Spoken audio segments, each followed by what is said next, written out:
তো এটা ছিল আমাদের পুরী টু বেনারস ট্রিপের সেকেন্ড ডে ব্লগ। তো সেকেন্ড ডেতে আমরা সকালবেলা খুব তাড়াতাড়ি ঘুম থেকে উঠে সমুদ্রে গিয়ে স্নান দান করে এসে রেডি হয়ে একটা টোটো ভাড়া করে বেরিয়ে পড়ি আশেপাশে সমস্ত মন্দির ভিজিট করতে। তো আমরা প্রথমে যাই জগন্নাথ দেবের শ্বশুর বাড়ি, তারপরে বুদ্ধ টেম্পল, বেদি হনুমান টেম্পল, তারপরে চলে যাই গুন্ডিচা টেম্পলে, যেটা হলো জগন্নাথ দেবের মাসির বাড়ি। এই টেম্পলটা বন্ধ ছিল, কিছু কনস্ট্রাকশনের কাজ হচ্ছিল। তারপর আমরা ওখান থেকে চলে যাই চন্দন তালাবে, তারপরে ওখান থেকে সোজা চলে যাই ওমকারেশ্বর টেম্পলে ঘুরে। এখানে ভগবানের রথের চাকা ছিল, যেটা আমরা ঘোরাচ্ছিলাম।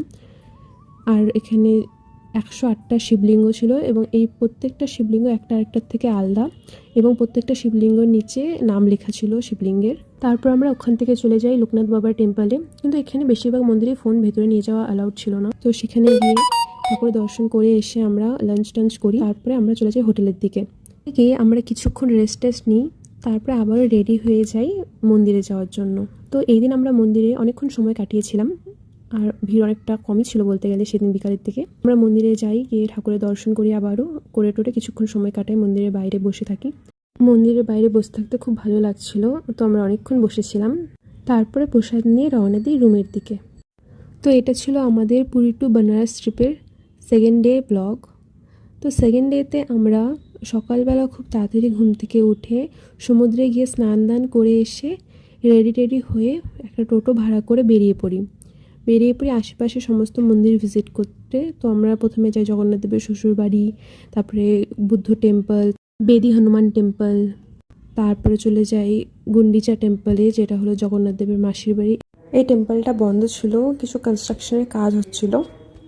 তারপর আমরা ওখান থেকে চলে যাই চন্দন তালাবে, তারপরে ওখান থেকে সোজা চলে যাই ওমকারেশ্বর টেম্পলে ঘুরে। এখানে ভগবানের রথের চাকা ছিল, যেটা আমরা ঘোরাচ্ছিলাম।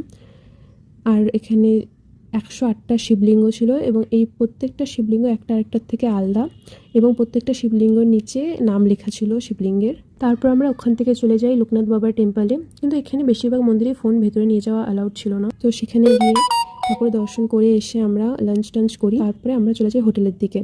গিয়ে আমরা কিছুক্ষণ রেস্ট নিই, তারপরে আবারও রেডি হয়ে যাই মন্দিরে যাওয়ার জন্য।